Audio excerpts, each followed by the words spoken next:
You exist right now, reading this, but you almost didn't. Look at yourself, then look one step back.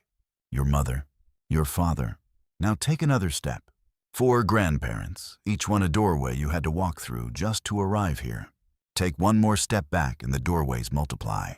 Great-grandparents, their parents, their parents' parents.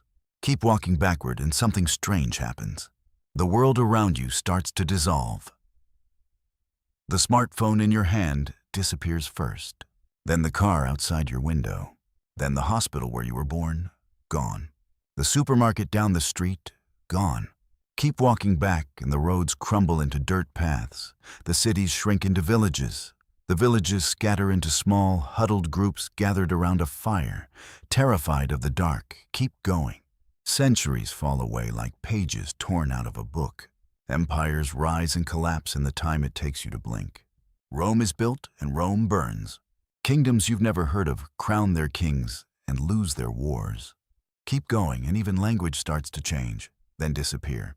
Keep going and the last cities vanish, and you're left standing in front of a small group of people crouched in the dirt, chewing on something you can't identify, watching the horizon for anything that might want to eat them.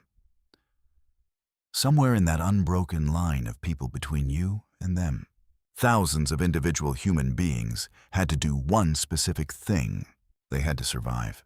Not survive comfortably, not survive well.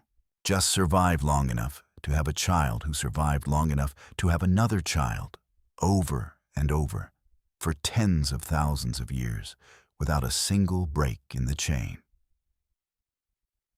Think about what that actually means.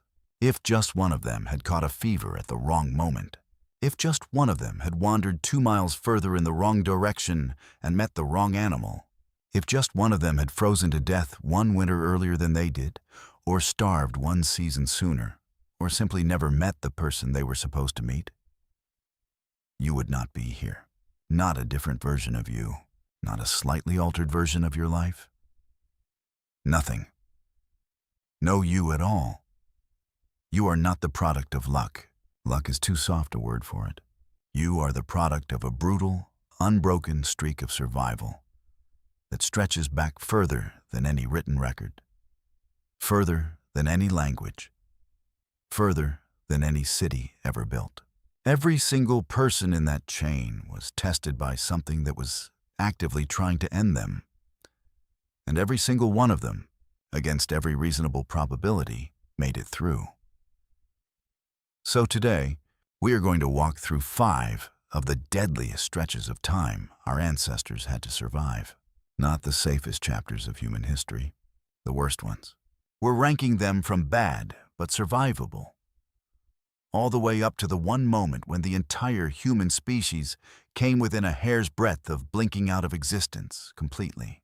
And by the end, you'll understand something most people never stop to think about. You are not just alive. You are the surviving edge of a story that could have ended 1,000 different times. And somehow, every single time, it didn't. Let's go back to where it all almost fell apart. Here's a question nobody ever asks themselves. Out of every possible moment in human history, every single year going back tens of thousands of years, when would have been the absolute worst time to be born? Not the worst time for humanity in general. The worst time for you, specifically. A moment where the odds were stacked so heavily against a person like you that simply making it to adulthood, simply having children of your own, would have felt less like a plan and more like a miracle. We're about to walk through 5 of those moments. 5 stretches of time where survival wasn't guaranteed, where entire generations were tested at once, and where the margin between existing and never existing got thinner than it's ever been before or since. We're ranking them from bad to catastrophic to almost unthinkable. We'll start with a world so brutal that death by cold, by hunger, or by predator was simply Tuesday. Then we'll climb higher, through a civilization-breaking pandemic that emptied entire cities in a matter of weeks, until we reach a single moment so extreme that for decades, scientists genuinely debated whether our entire species had been crushed down to a population small enough to fit in a few school buses. And here's the part that makes this even stranger. That final moment, the one that may have come closest to erasing humanity entirely, is now being questioned by brand new evidence. Some researchers think it happened almost exactly the way we're about to describe it. Others think the truth might be even stranger. We'll get into both sides before we're done. But first, we need to go back to the ice. 5 different ways your existence could have been erased, and none of them repeat themselves. Before we start counting down, it helps to understand what we're actually ranking here. This isn't a simple math problem where we just stack up death tolls and call it a day. If it were, the list would basically be 5 versions of the same story. Plague after plague after plague. That's not what almost ended you. What actually stood between you and never existing were 5 completely different kinds of danger. 5 different ways the universe tried to close the door on your bloodline. The first is the oldest enemy there is, nature itself. Indifferent and unrelenting, doing nothing personal, just being cold enough, hungry enough, and hostile enough to kill anyone who couldn't keep up. The second is stranger, because humans caused it themselves.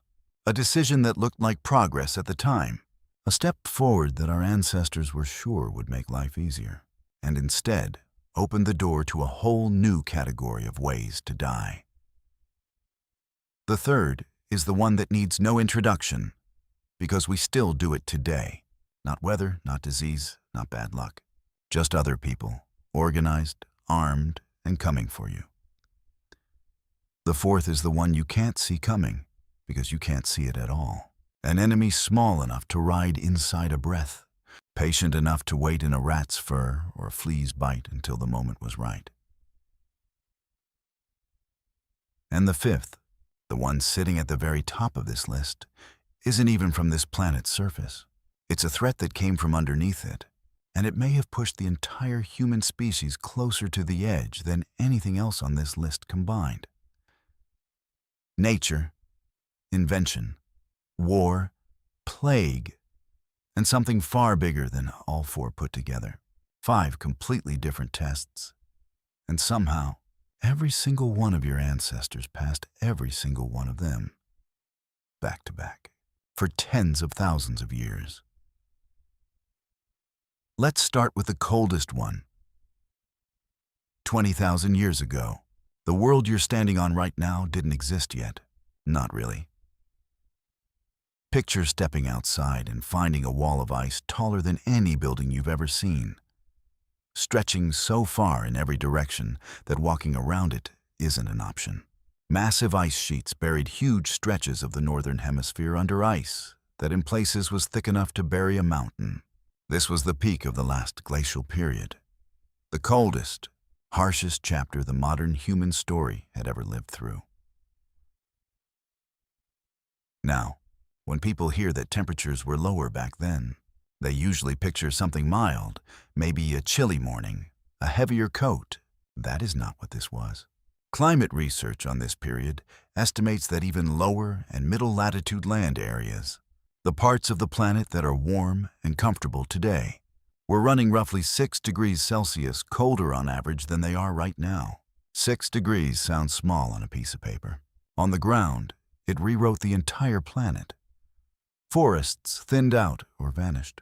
Grasslands turned brittle and sparse. Rainfall patterns shifted, drying out regions that animals and humans alike depended on for water. Herds that people relied on for food had to migrate further and further to find anything worth eating, which meant humans had to follow, sometimes for hundreds of miles, through terrain that offered no shelter and no guarantees.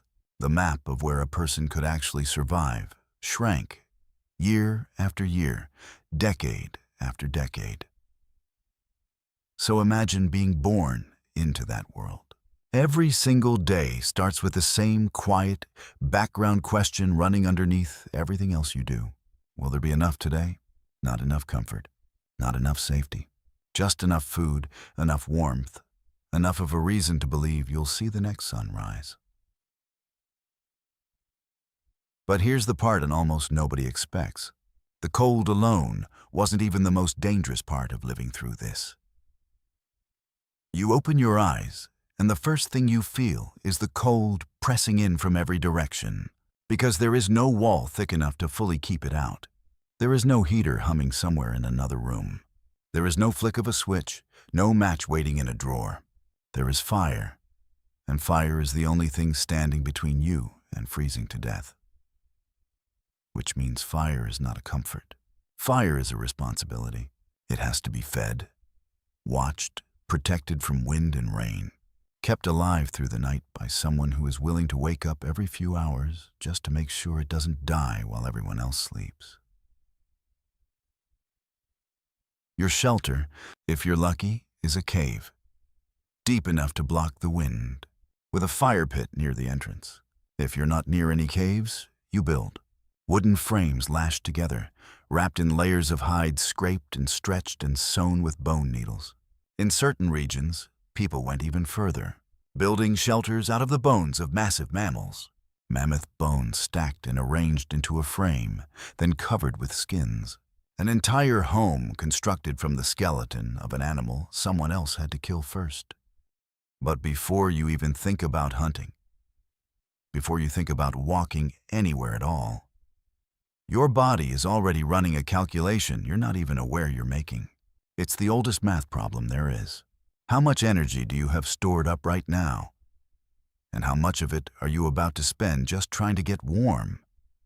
Because out here, warmth costs calories. Movement costs calories. Every single thing you do costs something. And there is no guarantee you'll earn it back today. Spend too much energy chasing warmth and shelter, and you won't have enough left to hunt. Don't spend enough, and you freeze before nightfall. This is the quiet arithmetic that decided who lived and who didn't, long before any predator or any storm ever got the chance to. And once that fire is finally holding steady, once your body has stopped shaking, that's when the real problem of the day begins. Because now you have to go find something to eat. And out here, dinner does not want to be found. Here's something almost nobody thinks about when they picture the Ice Age, and it's the reason any of your ancestors made it through it all. Clothing wasn't decoration back then. It was survival technology. And it might be the single most underrated invention in the entire human story. Modern humans are not built for extreme cold. Strip away everything we've invented, and our bodies are tropical, thin-skinned, sparsely furred, closer to a creature meant for warm grasslands than for a frozen tundra. By every biological measure, we should not have been able to live through an ice age at all. And yet we did. Not because our bodies changed, but because we changed the environment touching our skin. It started with hides. Animal skins taken, scraped clean of fat and tissue, and stretched to dry. But a raw hide alone wasn't enough. It had to be shaped, fitted, layered, sewn tight enough to trap warm air against the body instead of letting it leak out into the wind. And that meant someone had to invent the needle. Not metal, not plastic, bone, carved down and polished until it was thin enough to pierce hide and pull sinew through it, like thread. Think about what that actually means. Somewhere in that freezing world, someone sat down, cold, hungry, watching their breath turn to fog in front of them, and figured out how to turn an animal's skin into a second layer of themselves.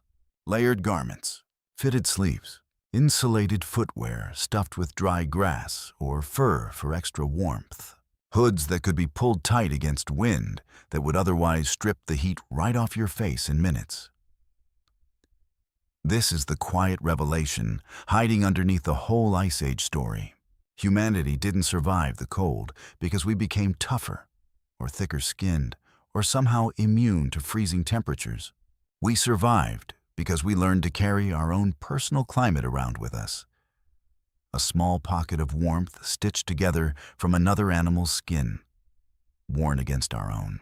Every single person in your ancestral line, going back through this era, owes their life in part to whoever figured out how to turn a needle and thread into the difference between freezing and living. But clothing could only do so much. Eventually, you still had to walk out into that frozen world and face what was waiting for you. Cold costs energy. That much you already know. But here's where the real trap of this era reveals itself. Because the only way to replace that lost energy is food. And food is playing exactly the same survival game you are. Every animal worth hunting is also fighting to live through the same brutal winter. Herds migrate, sometimes hundreds of miles, chasing the last patches of grass before they're buried under snow. Smaller game goes into hiding, burrowing down, conserving its own energy just like you're trying to conserve yours. And plants, the reliable backup plan in warmer seasons, are almost non-existent. No fruit, no roots pushing up through frozen ground. Nothing. So when people picture a mammoth hunt, they usually imagine something like a single brave figure standing alone on the tundra, spear raised, about to take down a 6-ton animal through sheer nerve. That version makes for a good painting. It is almost nothing like what actually happened. Killing an animal that size wasn't an act of individual heroism. It was a logistics operation, and every part of it had to work. First, you had to find the herd, which meant reading tracks, reading wind direction, reading the terrain itself to guess where the animals would move next. Then you had to get close without being detected, which for an animal that size and that dangerous meant using the landscape itself, driving a target toward a narrow gully, a soft patch of ground, a drop-off. Anywhere the animal's own size and weight became a disadvantage instead of a threat. It took coordination between multiple hunters, sometimes an entire group working in sync, because a wounded mammoth doesn't just lie down and die. It panics, and a panicking multi-ton animal can kill several people in seconds without even meaning to. And even after the animal finally went down, the danger wasn't over. Now there was a small mountain of meat sitting out in the open, and every predator for miles could smell it. The carcass had to be processed fast, cut apart with stone tools, organs and fat prioritized first since they spoiled quickest and carried the most calories. The meat then hauled back to camp or preserved on the spot, dried, frozen in the cold air, packed away for the weeks ahead when there might be nothing else to eat at all. This wasn't one lucky throw of a spear. It was days of tracking, hours of danger, and an entire group of people risking their lives together, all so that everyone back at the fire had a chance to make it through the season. And even then, there was still one more threat waiting out there in the dark. One that didn't care how many spears you were carrying, you've done it. After hours, maybe days of tracking, after the danger of the chase itself, after the exhausting work of cutting the carcass apart in the freezing air, your group finally has meat. Real, life-sustaining meat, enough to carry your people through days you would not have survived otherwise. And then someone freezes. Because out at the edge of the firelight, just past where the glow fades into black, something moves. Not wind through grass, not a trick of shadow, something with weight behind it. You were not the only hunter on this frozen landscape, and you were far from the most dangerous one. Cave lions, some of the largest wildcats to ever exist, prowled this same terrain, and they didn't need to bring down a mammoth themselves when a struggling group of humans had already done the work for them. Hyenas ran in packs built entirely around the art of stealing another predator's kill, patient, coordinated, and completely unbothered by the fact that you got there first. In this world, killing your food wasn't the final step. Keeping it was. Picture that moment, exactly as it would have happened. The fire is burning low. Everyone is exhausted, hands raw from butchering, muscles aching from the chase. And now, instead of resting, and instead of finally eating, your entire group has to decide, in seconds, whether to stand their ground over a pile of meat with nothing but sharpened wood and stone, or abandon days of work to something that could kill any one of them in a single strike.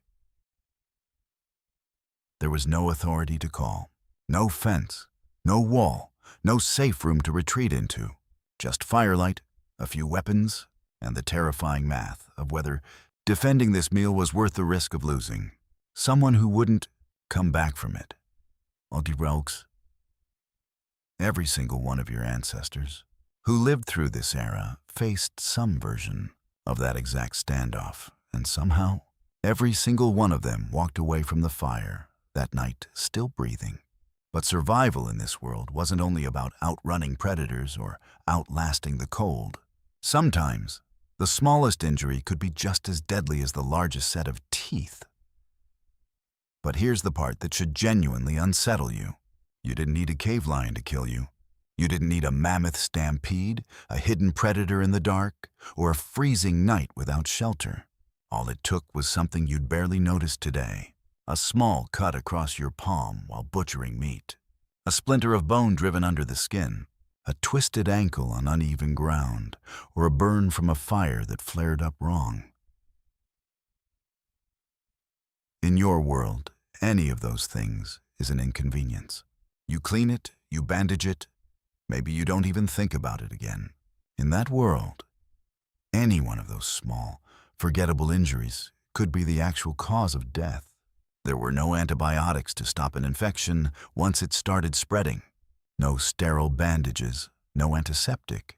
Nothing but whatever plants someone in the group believed might help, applied more out of hope than actual medical knowledge. A wound that got infected didn't heal on its own most of the time. It festered, it spread, and days or weeks later, it could kill a person just as thoroughly as any predator ever could. Just slower, and in many ways, far more painfully.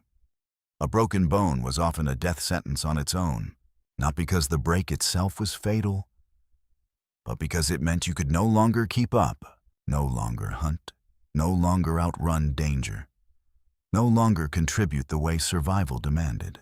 And even something as small as a bad tooth, an abscess left untreated, could become a life-threatening infection with absolutely no way to stop it. No dentist, no extraction, nothing but pain that spread until it didn't stop. This is the part the dramatic version of history always leaves out. It's easy to imagine your ancestors bravely facing down a charging predator, spear in hand, heart pounding. It's much harder to imagine them dying slowly over a week from a scraped knee that got infected, alone, in a cave, with nothing anyone could do about it. But for tens of thousands of years, that quiet, unglamorous kind of death was just as real, just as common, and just as final as anything with teeth and claws.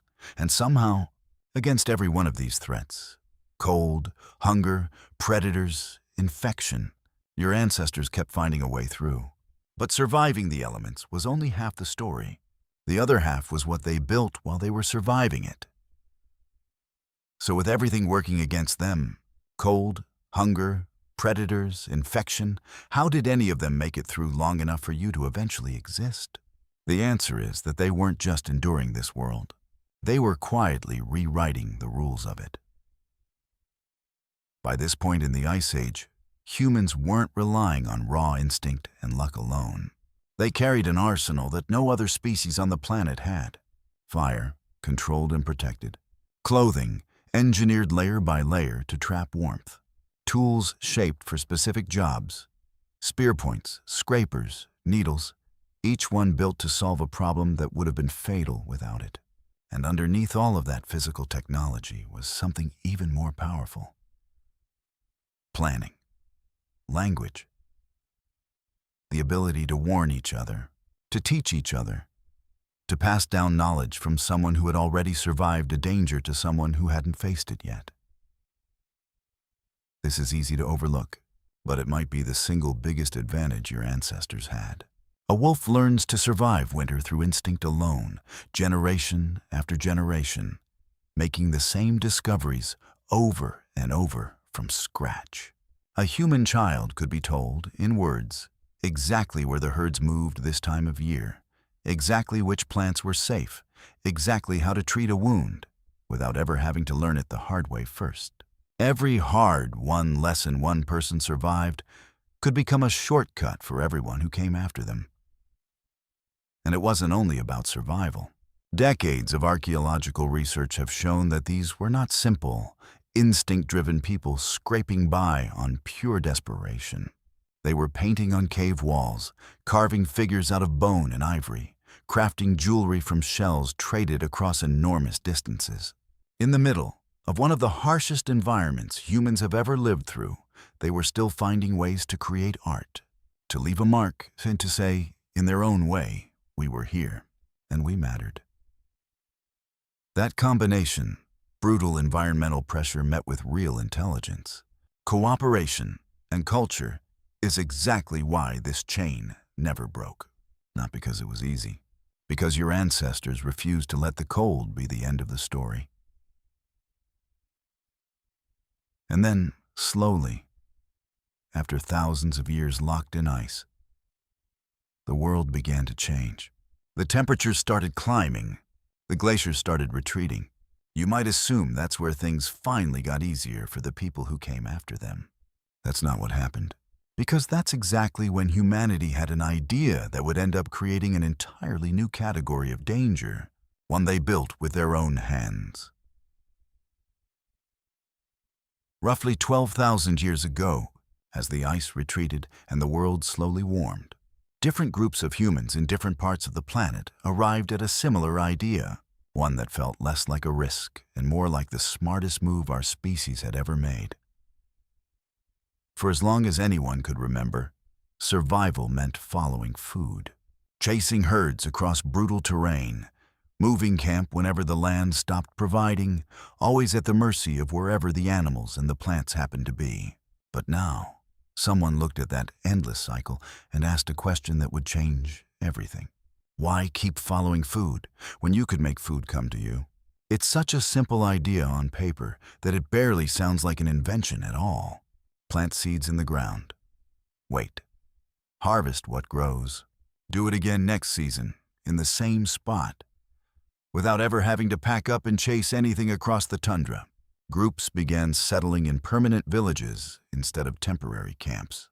They cultivated grains like wheat and barley, learned to save seeds instead of eating every last one, and started keeping animals nearby instead of hunting them down each time. For the first time in human history, it became possible to store surplus food, actual reserves set aside for lean seasons, a safety net that had never existed before. On the surface, this looks like an obvious upgrade, arguably the single greatest leap forward in the entire story of human survival. More reliable food, fewer dangerous, exhausting hunts, permanent shelter instead of constant movement, a population that could finally start to grow instead of just barely holding steady against everything trying to kill it. But here's the detail almost nobody expects. The twist hiding just underneath this so-called improvement. Some of the very changes that made human survival more stable as a whole ended up making life significantly harder and often shorter for the individual person living through it. Before agriculture, your ancestors ate whatever the land around them happened to offer that season. Roots 1 month, berries the next, fish from a nearby river, meat when a hunt succeeded, wild greens filling in the gaps. It wasn't always reliable, but it was varied, and that variety meant something important. If one food source failed, disappeared, or wasn't available, there were usually others to fall back on. The risk was spread out, thin, across dozens of different possibilities. Farming changed that entire equation, and not in the direction most people assume. Instead of relying on a wide, unpredictable mix of whatever nature provided, entire communities began concentrating their survival onto just a handful of crops. Wheat, barley, rice in other parts of the world. A small number of staple grains, planted in the same fields, harvested at the same time, feeding an entire village from a single source.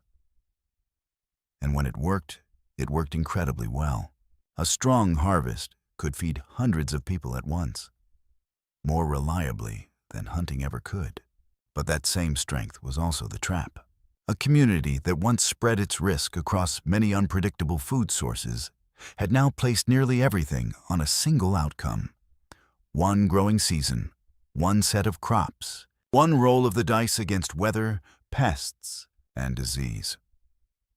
Which meant that when something went wrong, it didn't go wrong for one hunter on one bad day out in the wild. It went wrong for everyone, all at once, at exactly the same time. There's a version of this story where the hunter finally outsmarts the chase. No more tracking herds for miles. No more days spent following animals that don't want to be found. Just plant something in the ground, and for once in human history, the food holds still. Except it turns out standing still doesn't mean standing quiet. The moment your ancestors got food to stop running from them, it started demanding something else instead. Attention. Constant, exhausting, year-round attention. Before a single seed went into the ground, the soil had to be prepared, cleared of rocks and roots, broken up by hand or with crude tools, over and over, season after season. Then came planting, timed precisely, because plant too early and a late frost kills everything. Plant too late and the growing season runs out before harvest. Once the crops were in the ground, they had to be protected. From birds picking at the seeds, from insects and animals eager for an easy meal, from weeds competing for the same soil and water. Many regions needed irrigation, which meant digging and maintaining channels to move water from a river or well to fields that would die without it. Then came harvest, a narrow, brutal window where an entire year's worth of food had to be gathered quickly before weather turned or animals got to it first. And after all of that, the food still had to be stored properly, kept dry, kept safe from rot, kept hidden from anyone else who might want to take it. So no, farming didn't remove work from human life. It didn't give anyone more rest, more freedom, or more time by the fire. It simply traded one exhausting job for another, swapping the danger of the hunt for the relentless, unforgiving schedule of the field, where every single stage, from planting to harvest to storage, had its own way of going catastrophically wrong. Picture a single farmer standing at the edge of his field, looking up at a sky that hasn't given him a single drop of rain in weeks. His entire village is depending on the crop growing in the ground behind him, the same crop that every household has been counting on since planting season. In the old world, if a hunt failed, you tried again tomorrow, in a different direction, chasing different prey. In this new world, there is no tomorrow. There is only this field, this season, this one chance. The first few dry days don't worry anyone. Weather always shifts eventually. But days become a week, then 2, then a month, and the soil starts to crack instead of soften. The stalks that should be climbing tall and green begin to yellow at the edges, curling in on themselves, straining for water that isn't coming. He walks the rows every morning, the same routine, searching for any sign the sky might finally change its mind. And every morning, it doesn't. This is the trap agriculture built without anyone realizing it. When your survival is spread across many different sources, one failure is a setback. When your survival is concentrated into a single harvest, one failure is a catastrophe. And it doesn't just threaten one person. It threatens every household in the village at the exact same time because they're all standing on the exact same field, watching the exact same empty sky. There was no neighboring city to call for help, no stored surplus large enough to cover a full season of nothing, no way to simply order food and have it delivered while you waited out the drought. The next harvest wasn't just a future event. It was the only thing standing between this village and starvation, and there was absolutely nothing anyone could do but wait and hope and watch clouds that refused to arrive. If you want to know what really happened to human health during this transition, you don't have to guess. You can look directly into the mouths of the people who lived through it, because their skeletons and their teeth kept a record that survived thousands of years after they didn't. Researchers studying dental calculus, the hardened plaque that builds up on ancient teeth, along with preserved traces of ancient oral microbiomes, have found real shifts tied to the move toward farming-based diets. And across a number of archaeological sites, as diets shifted toward carbohydrate-heavy grains, certain measures of dental health got noticeably worse. More cavities, more abscesses, more of the exact kind of untreated dental infections that, as we already covered, could become genuinely life-threatening with no dentist and no way to intervene. It doesn't stop at teeth. Skeletal remains from various farming populations show signs of nutritional stress that are much less common in earlier hunter-gatherer remains. Evidence of anemia, bone growth patterns consistent with periods of inadequate nutrition during childhood, signs that a diet built around one or two staple crops, filling but not always nutritionally complete, was taking a measurable toll on the bodies eating it, generation after generation. Now, it's important not to flatten this into one simple story. This wasn't a universal collapse in health across every farming community on Earth. The experience varied enormously depending on the region, the specific crops available, the local climate, and the century in question. Some early farming populations did reasonably well. Others clearly struggled. But taken together, the pattern is impossible to ignore. For a meaningful number of your ancestors, trading the unpredictable hunt for the predictable field came with a quiet cost that showed up not in dramatic headlines, but in worn-down teeth and fragile bones, the slow evidence of bodies working harder just to get by. But the biggest cost of this new way of living wasn't written in bone or in teeth. It was written in something invisible, something that spread through the very thing agriculture was supposed to give people. Community hunter-gatherer groups moved constantly, small in number, spread thin across huge territories. That constant motion, whether anyone realized it or not, was also a kind of protection. Diseases that need a large, dense population to keep spreading simply ran out of people to infect before they could take hold. But villages changed all of that. Suddenly, you had larger groups of people living in one fixed place, permanently packed closer together than humans had ever lived before. And it wasn't just people crowding together. It was people crowding together with animals, domesticated livestock, kept nearby for meat, milk, and labor, living in close daily contact with the humans who depended on them, waste piling up in fixed locations instead of being left behind with each move. Shared water sources used by an entire settlement day after day without rest. Every condition that a dangerous pathogen could ask for. Dense population, constant close contact, animals living alongside humans, all arrived at once, bundled together inside the very villages that were supposed to make life safer. This isn't just a theory. Ancient DNA research has been steadily revealing just how deeply the shift to farming reshaped the entire landscape of infectious disease.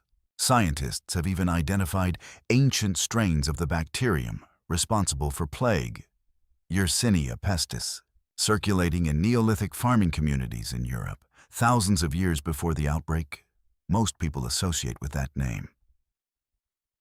And thousands of years later, that same combination, dense cities, growing trade routes, and disease finding new ways to travel between them, would come together to create one of the single worst chapters in all of human history. But we're not there yet. Before we reach that particular nightmare, there's another threat waiting on this list, one that has nothing to do with crops or cold or invisible pathogens at all. Every threat we've covered so far has come from something indifferent. Coal doesn't hate you. A collapsed harvest isn't punishing anyone. Even disease is just biology doing what biology does, blind and directionless. But this next threat is different, because for the very first time on this list, the danger isn't something, it's someone. Picture the 13th century. You're inside a city going about an ordinary day when someone on the walls sees something on the horizon. At first, it's barely anything. Just a smudge of dust rising into the sky where the land meets the sky. Within minutes, that smudge grows. Within an hour, it's unmistakable. Riders, hundreds of them, then thousands, moving fast and moving directly toward you. You're about to witness the arrival of a Mongol army, and by this point in history, word of what that meant had already traveled faster than the horses themselves. Under the leadership of Genghis Khan, a man history remembers for treating mercy as a tactical weakness rather than a virtue, the Mongols were in the process of building the largest connected land empire the world had ever seen, a territory that would eventually stretch from the eastern edge of China all the way into the heart of Eastern Europe. And they achieved that not through slow, grinding sieges, but through speed, coordination, and a willingness to be more ruthless than anyone standing in their way. Their strategy was brutally simple. Arrive faster than anyone expected possible, strike with overwhelming force, and when it was over, leave nothing behind that could ever threaten them again. For the people watching that dust cloud rise on the horizon, there was no meaningful decision left to make. There was only the next few minutes, and whatever they were about to become. It would be easy to reduce this entire story down to one sentence. Genghis Khan was cruel, and leave it there. But cruelty alone doesn't build the largest connected land empire in human history. What made the Mongols so terrifying that wasn't just their willingness to be ruthless. It was that they had built, arguably, the most effective military machine the world had seen up to that point, and every part of it worked together like a single organism. It started with mobility. Mongol warriors weren't marching on foot, dragging supply wagons behind them. They lived on horseback, often bringing multiple horses per rider so they could switch mounts and keep moving at speeds enemy armies simply couldn't match. Their horse archers could fire accurately from a full gallop, hitting targets from hundreds of yards away, essentially turning cavalry into a mobile firing line centuries before anything resembling that existed anywhere else on Earth. But speed and archery were only the beginning. Their forces operated with a level of discipline and battlefield intelligence that most opposing armies had never encountered. Messengers relayed information across huge distances at incredible speed, allowing commanders to react to changing battle conditions almost in real time. Scouts gathered intelligence on enemy positions and terrain well before an attack ever began. Units coordinated complex maneuvers across the battlefield, striking from multiple directions at once, timed with a precision that looked less like chaos and more like a rehearsed performance. They also mastered psychological warfare, including one tactic that proved devastating over and over: the feigned retreat. Mongol riders would appear to break and flee in panic, drawing an overconfident enemy out of formation and into pursuit, only to turn and destroy them once they'd been lured into open, exposed ground. And rather than dismissing the technology and knowledge of the people they conquered, the Mongols absorbed it, adopting siege engineering, administrative systems, and expertise from every culture they encountered, growing stronger and more sophisticated with every new territory they took.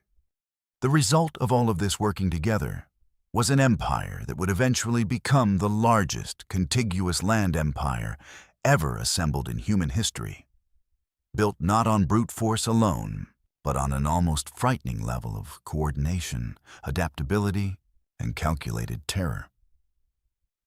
By this point in their campaigns, the Mongols had discovered something almost as powerful as their army itself: Fear travels faster than horses.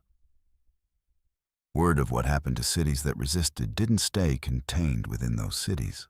It spread, city to city, along trade routes, through refugees fleeing ahead of the advancing army, through merchants and messengers who carried the stories forward, whether they meant to or not. And by the time a Mongol force actually appeared on the horizon of the next target, that city's people had often already heard exactly what waited on the other side of resistance. This wasn't an accident. Reputation in this campaign functioned as a weapon in its own right, sometimes as effective as any siege engine. When a city surrendered without a fight, it could often be spared the worst of what came next. When a city chose to resist and lost, the consequences were made deliberately, publicly severe, not just as punishment, but as a message sent forward to every city still standing in the army's path. Surrender quickly, or become the next story that makes the next city surrender. It's important not to flatten this into a simple cartoon of mindless brutality for its own sake. The underlying goal, as cold as it sounds, was strategic. Terror reduced resistance. Reduced resistance meant fewer soldiers lost, fewer prolonged sieges, faster conquest across an almost incomprehensibly large territory. Fear was, in a very real sense, a tool for efficiency. But that doesn't mean the reality on the ground was anything less than devastating. Across numerous campaigns, cities that did resist experienced massacres on a scale that's difficult to fully comprehend. Entire populations killed. Urban centers that had stood for generations essentially erased. This was the other side of that same strategy. The proof behind every rumor, the reason the stories worked so well in convincing the next city not to fight back at all. Imagine standing on the wall of your city, watching that army finish setting up camp just beyond arrow range, and realizing your leaders have to make a decision in the next few hours that will decide whether you live or die. There are really only 3 choices on the table, and none of them are good. Surrender, and hope the city's cooperation is enough to avoid the fate you've heard whispered about from other places. Resist and gamble everything on walls that have protected you for generations, or flee, abandoning homes, land, and everything you've built, into open country where a mounted army can run you down far faster than you can run away. For centuries, walls had been one of the great equalizers of warfare, the thing that let a smaller population hold off a larger invading force almost indefinitely. But the Mongols hadn't just arrived with impressive cavalry. They arrived with engineers. As they conquered territory after territory, they didn't discard the knowledge of the people they defeated, they absorbed it, recruiting specialists in siege warfare from every culture in their path. Chinese siege technology, Persian engineering, catapults, trebuchets, and battering rams built and operated by experts who had once served entirely different empires, now working for the army standing outside your gate. Which meant the very walls your city had trusted for generations, the thing that was supposed to make you safe, might not hold at all. Not because the Mongols had more soldiers, because they had studied exactly how to bring stone walls down, learned from a dozen different civilizations along the way, and brought all of that knowledge with them to your doorstep. As terrifying as that moment on the wall would have been, watching an enemy you could see, name, and understand, there is something worse waiting further up this list, because at least here you knew exactly what was coming for you. The next threat could walk straight through your front door, and nobody would even know it had arrived until it was already too late. In 1347, a ship pulls into a European port, and nobody watching it dock has any idea they're witnessing the beginning of one of the deadliest events in the entire history of our species.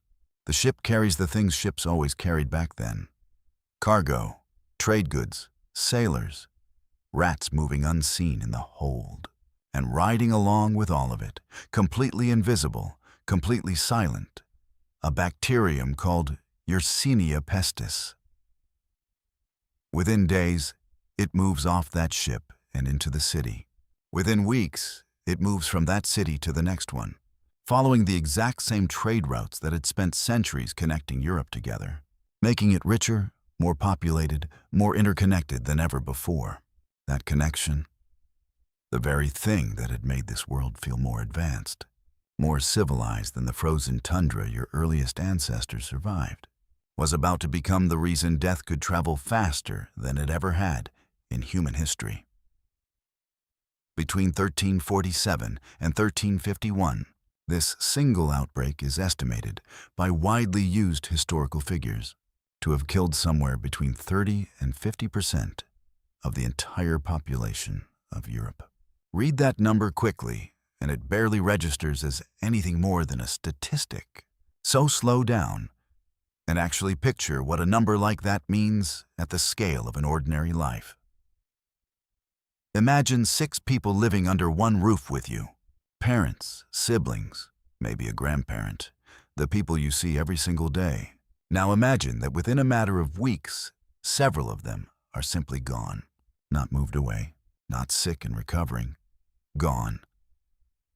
And then, before you've even had time to process that, you learn the family next door lost people too, and the family after that, and the one after that, street by street, house by house, until entire neighborhoods that used to be full of noise and life go completely, permanently silent. It starts like any other morning. You wake up, and something feels slightly wrong.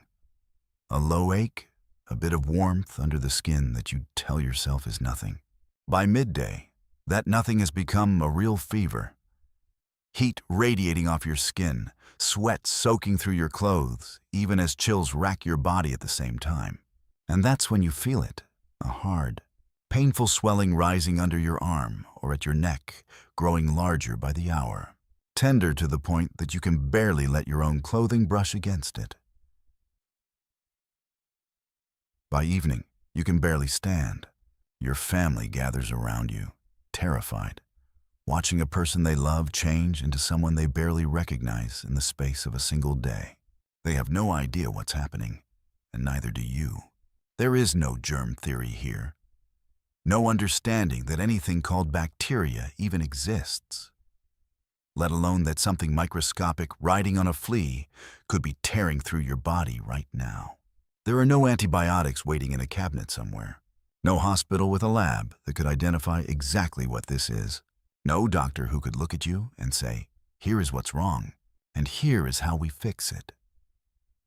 All anyone around you has is fear and guesswork, and whatever remedy someone half remembers from the last time something like this happened.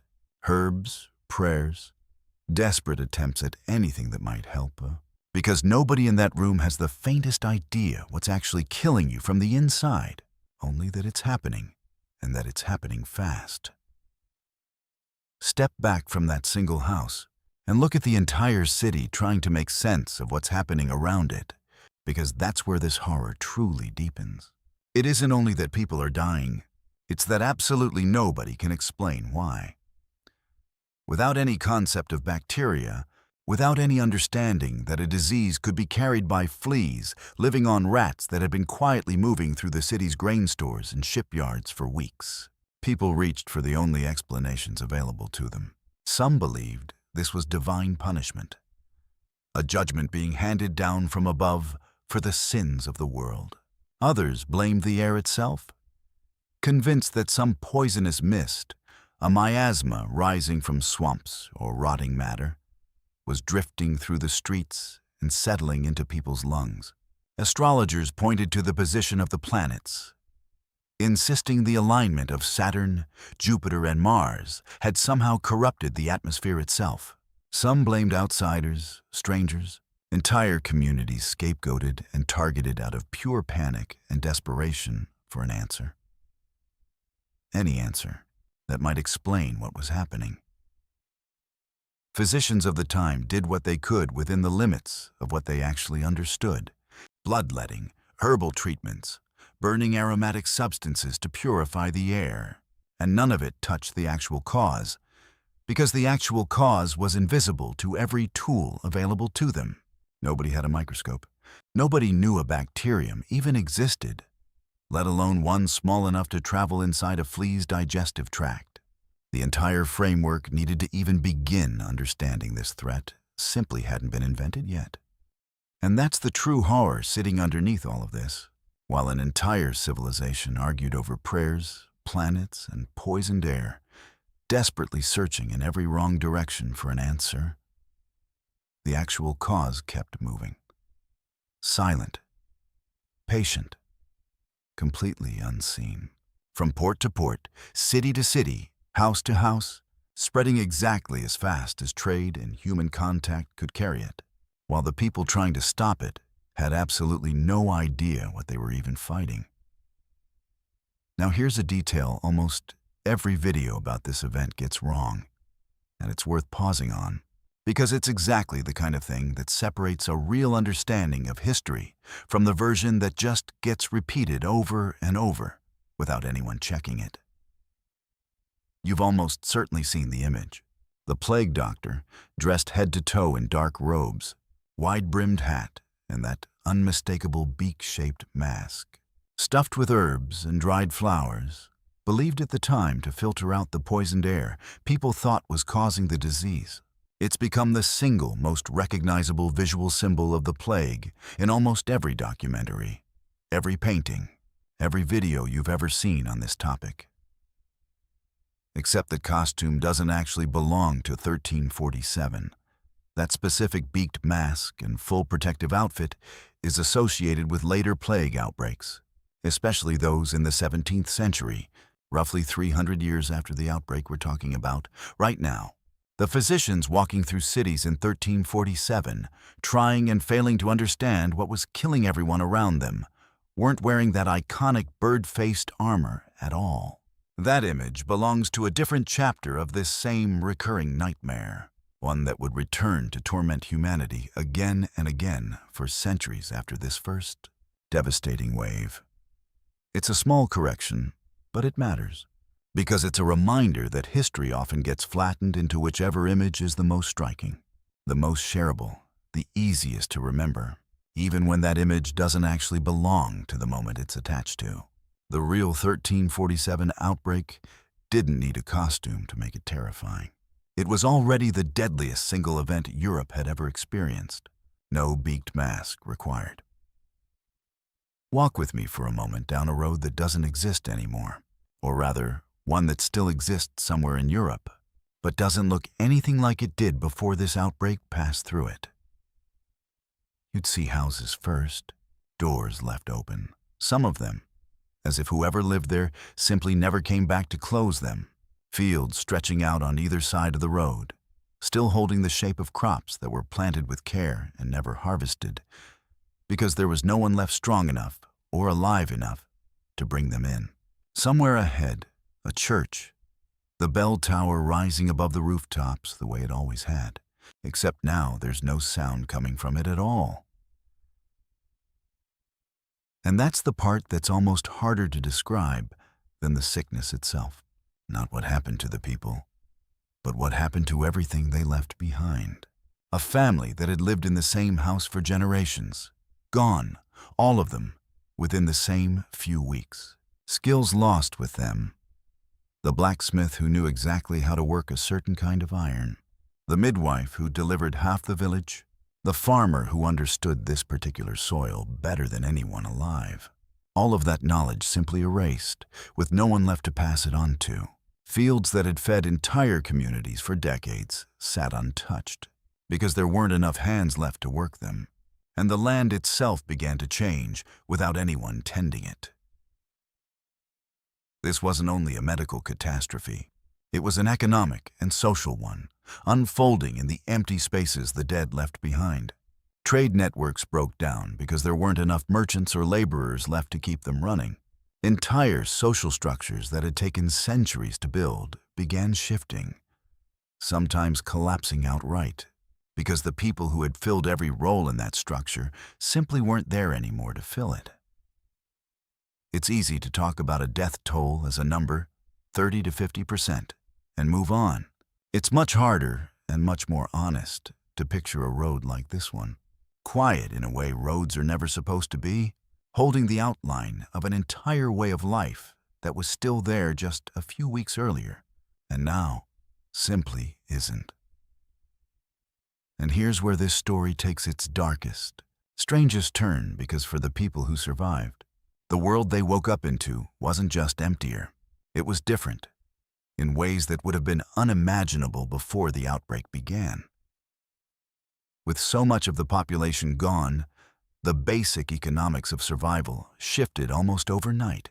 Suddenly, in many regions, there weren't enough laborers left to work the land, which meant the labor that did remain became far more valuable than it had ever been before.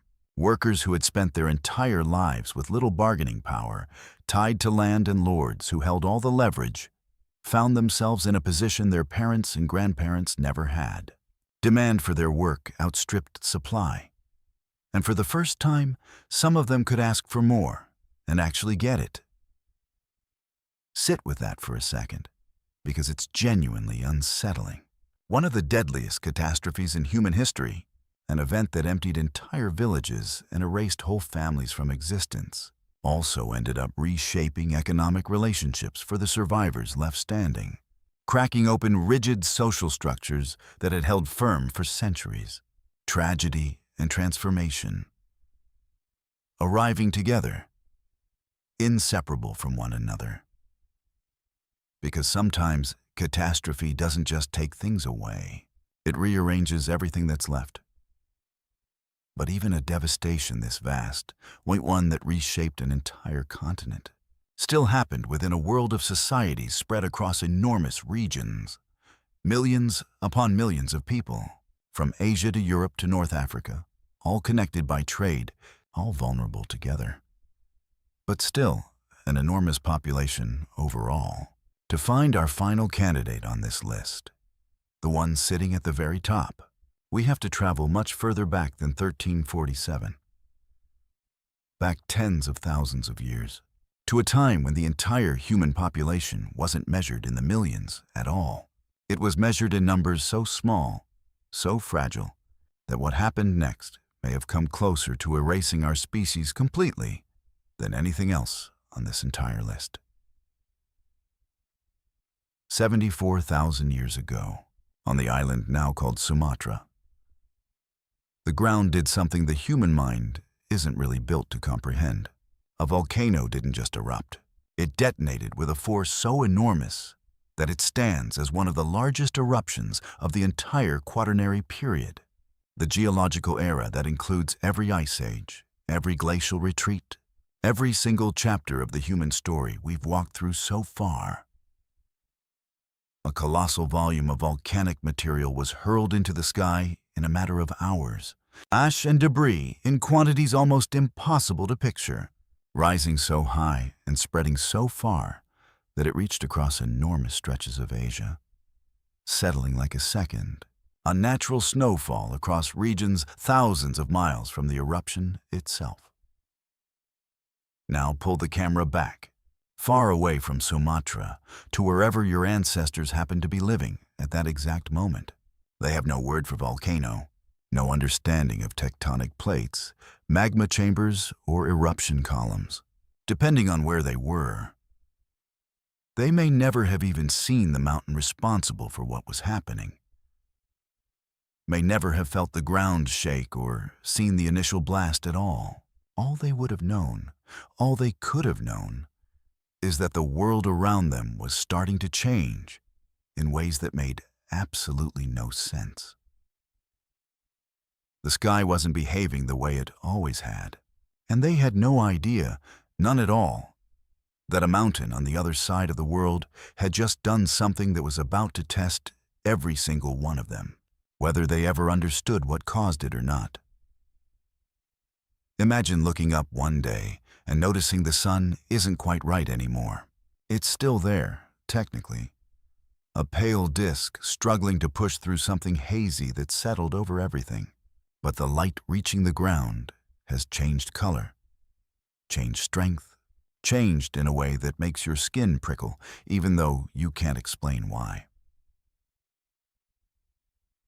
Fine ash begins drifting down in places, coating leaves, settling into water sources, covering the ground in a thin gray layer that doesn't belong there.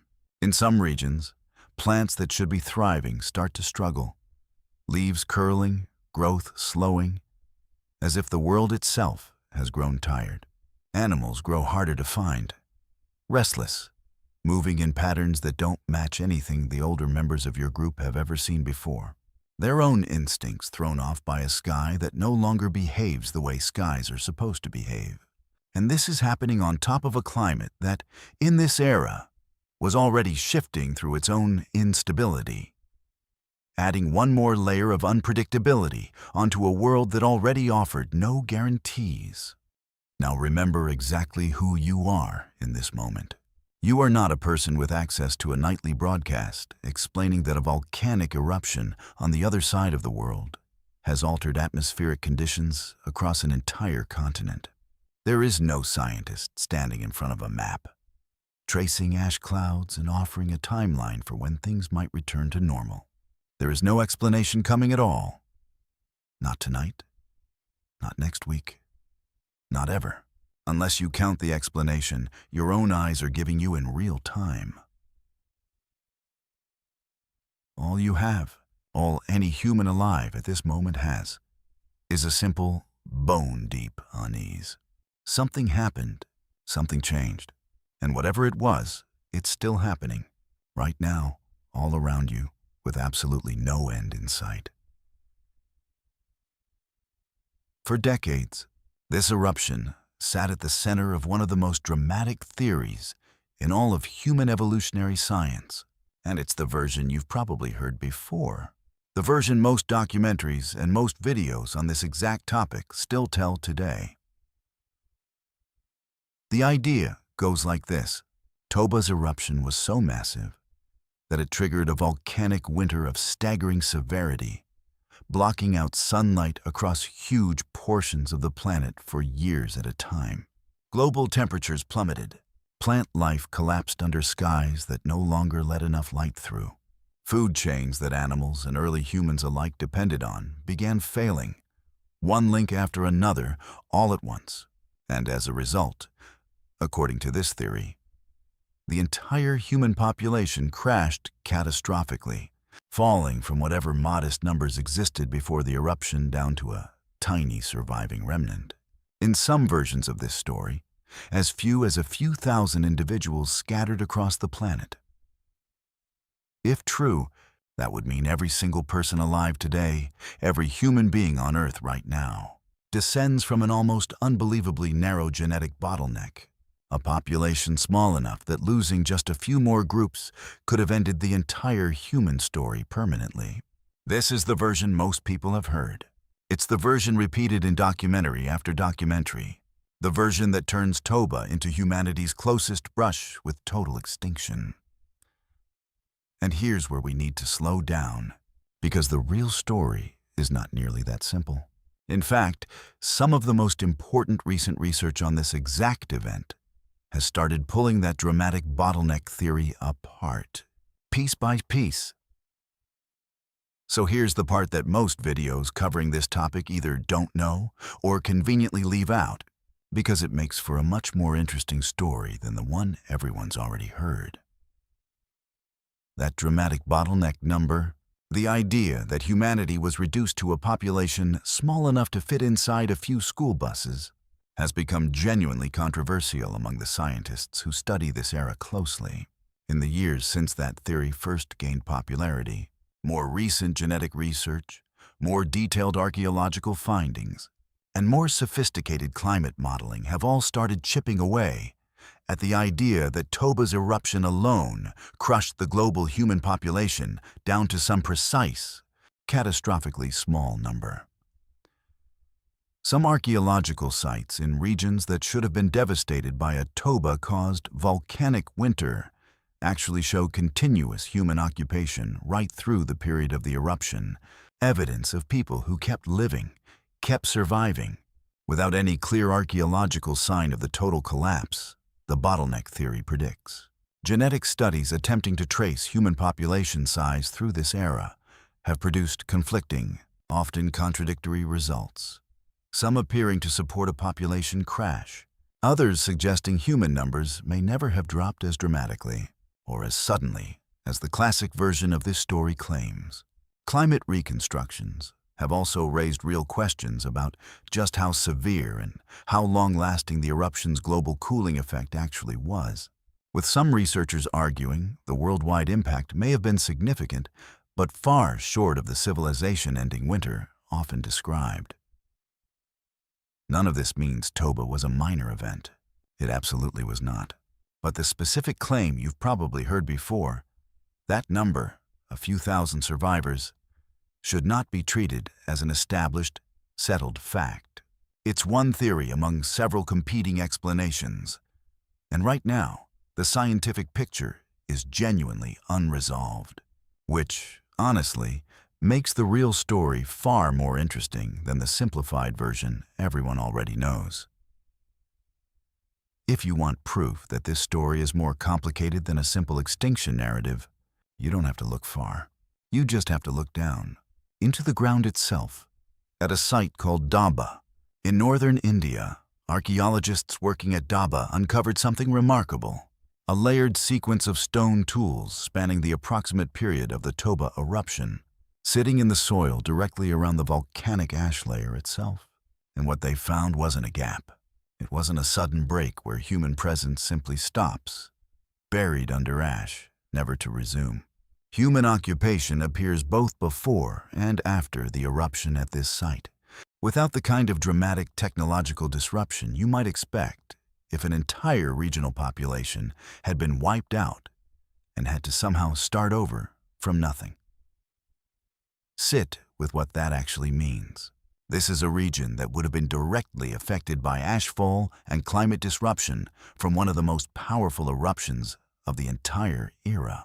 And buried in that same ground, above and below the ash itself, are the unmistakable fingerprints of people. Stone tools shaped by human hands, left behind by someone who kept living, kept making tools, kept surviving, through and past the very event some scientists once believed had nearly erased humanity from existence entirely. It's one of the most powerful images in this entire story. A layer of ash from one of the deadliest natural events in human prehistory, and cutting straight through it, undisturbed, unbroken, the quiet, stubborn evidence that somebody was still there, still working, still alive, on the other side of it. And Toba isn't the only place rewriting this story. Thousands of miles away, in northwestern Ethiopia, researchers uncovered evidence from roughly this exact same period, right around the time of the Toba eruption. And what it reveals is just as striking.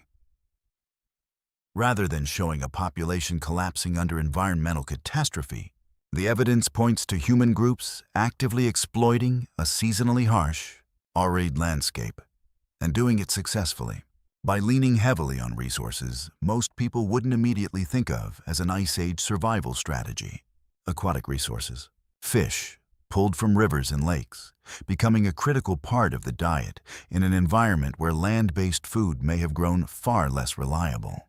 Instead of a population teetering on the edge of extinction, this looks like a population adapting, finding a new solution to a changing environment, and making it work.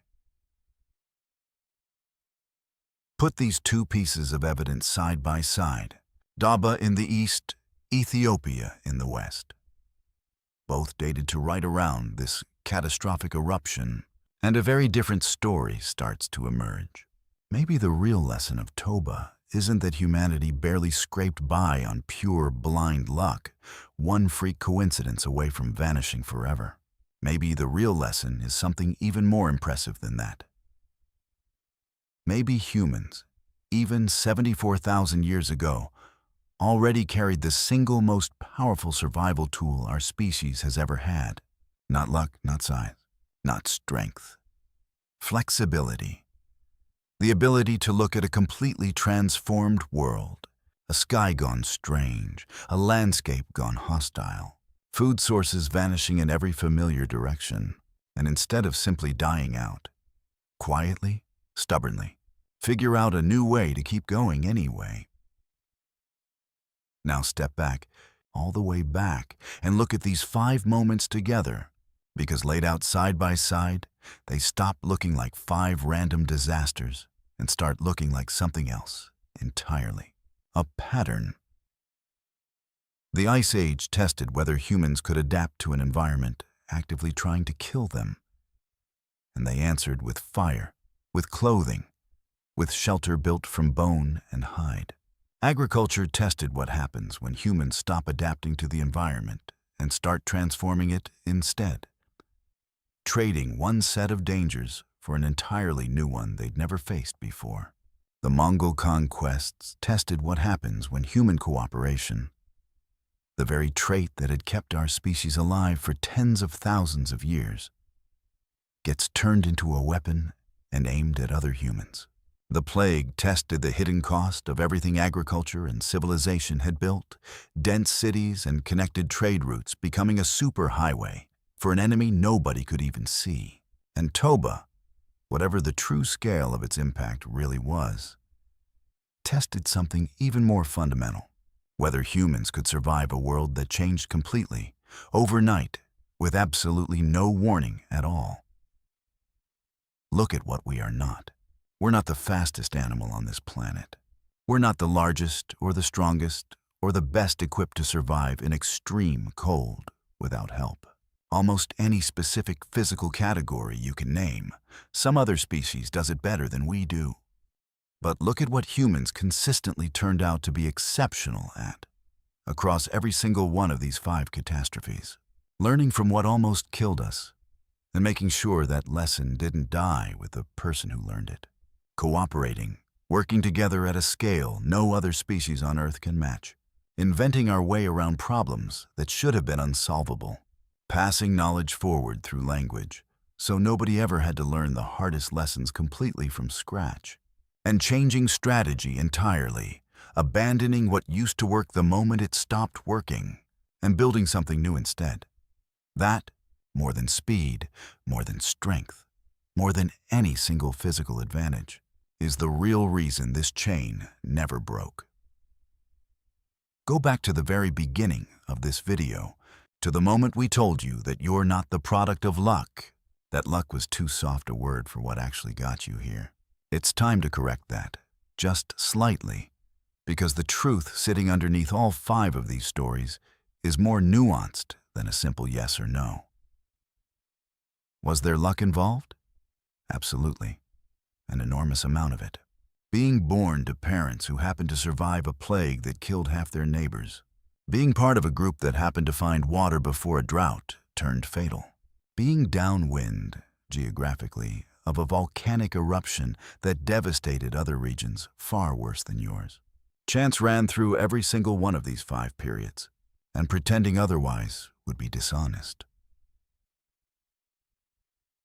But underneath that luck, in every single one of these 5 eras, there were also people actively doing something about it. People watching the sky, the animals, the land, noticing small changes before they became catastrophic ones. People learning from a mistake that killed someone else, and making sure it didn't kill them too. People willing to walk away from everything familiar and migrate toward wherever survival looked more likely. People inventing tools, techniques, entire new ways of living out of pure necessity. People sharing what they learned, freely, with children, with neighbors, with strangers who needed it.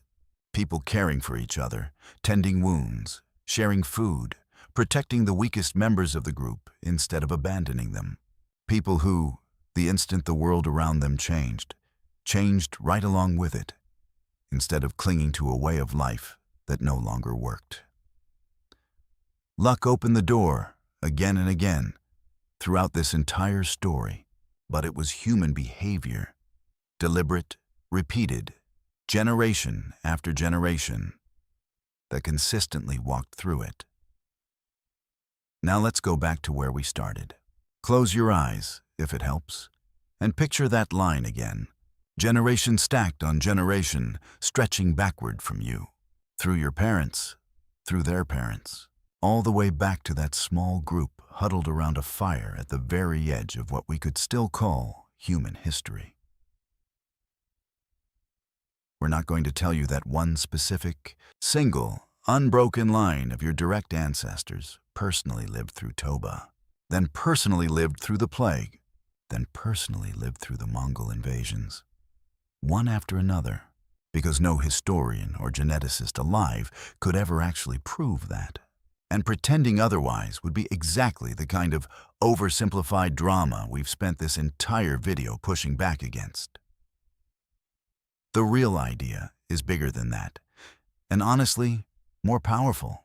Somewhere within the vast, sprawling, interconnected population of humans that eventually produced every single person alive today, including you, that population as a whole passed through an almost incomprehensible number of crises. Climate shifts that reshaped entire continents, diseases that erased whole communities in a matter of weeks, wars that wiped cities off the map, volcanic winters, real ones, whatever their true global scale actually was, famines, migrations across land bridges and oceans and deserts that shouldn't have been survivable, over and over and over again for tens of thousands of years, without a single complete break in that chain. Not one line, an entire population, tested again and again by nearly everything this planet could throw at it. And somehow, impossibly, enough of it kept surviving, kept adapting, kept having children who survived long enough to have children of their own, all the way down, generation after generation, until eventually, after tens of thousands of years of exactly that, it reached you. So let's sit with what that actually means, slowly, because it deserves more than a passing thought. Every single person alive on this planet right now, including you, is standing at the current, temporary end of a reproductive line that has never, not once, been broken. Not for 100 years, not for 1,000 years, not for 10,000 years. We're talking about a chain of successful survival and successful reproduction that stretches back not centuries, not millennia, but tens of thousands of years, deep into a version of the world your mind can barely picture, long before writing, before cities, before agriculture, before almost everything you consider part of being human. Every single generation in that entire, unbroken chain managed to do the one thing that mattered most. They made it to the next one. Not most generations, not the lucky ones. All of them, everyone, back to back, without a single complete failure anywhere along the way, because a single failure would have meant the end of the entire line, right there, permanently. And here's the part that should actually change how you think about this. None of that happened because your ancestors were invincible, immune to cold, immune to disease, immune to hunger or violence or bad luck. It's the exact opposite. And that's what makes it so remarkable. They were fragile. They were vulnerable to every single threat we've walked through in this video. Cold that could kill in a night, infections that could kill from a scratch, diseases that could empty a village in weeks, violence that could erase a city in a day, and a sky that could turn strange and hostile without warning. They were breakable in every sense of the word, and they survived anyway. Not once, not occasionally, every single time, for tens of thousands of years in a row. Until, eventually, impossibly, that chain reached you. Picture that person one more time. The same one we opened this entire video with. No name, no shoes. Sitting close enough to a small fire that the smoke stings their eyes. Watching the dark press in from every direction beyond the light. They have absolutely no idea who you are. No concept that thousands of generations from this exact moment, someone descended from them will be sitting somewhere warm and safe, holding a small glowing rectangle in their hand. watching moving images and listening to a voice tell their story. They don't know that airplanes will eventually cross oceans in hours. They don't know that phones will exist, that coffee will exist, that something called the internet will one day let a stranger tens of thousands of years in the future learn the outline of their entire struggle in the span of a few minutes. They don't know any of that, and they never will. Because right now, in this moment, none of that matters to them at all. There is only one thing on their mind. One single, urgent, all-consuming thought, pushing every other concern out of the way. Survive until tomorrow. That's it. That's the entire plan. Not build an empire, not leave a legacy, not imagine a descendant watching their story unfold on a screen tens of thousands of years later. Just make it to sunrise, and then figure out the next problem when it actually arrives. And that's the sentence this entire video has been building toward. You are not here because human history was ever safe. You are here in spite of the fact that it never was. Not for a single day, not for a single generation, not once across tens of thousands of years. You are here because a person with no name, no shoes, and no idea that you would ever exist made it through one more freezing night by a fire that almost went out. You are here because someone chose to walk 2 miles in the right direction instead of the wrong one, without ever knowing that choice mattered. You are here because a farmer kept watching an empty sky and somehow the rain came just in time. You are here because someone in a besieged city made the impossible choice that let their bloodline continue. You are here because someone survived a fever that killed the person sleeping beside them. And you are here because somewhere, tens of thousands of years ago, while the sky itself seemed to be falling apart, someone refused to stop trying. None of them knew they were carrying you forward. None of them could have. They weren't thinking about the future at all. They were only ever thinking about the next hour, the next meal, the next sunrise. And yet every single one of them, without knowing it, without meaning to, was handing something forward, generation after generation, until it finally arrived, fully formed, as you. Your ancestors survived ice ages, outran plagues, and lived through a sky that tried to end the world. The least you can do is hit subscribe, because letting this channel disappear into the algorithm would honestly be an embarrassing way to end a 50,000-year winning streak.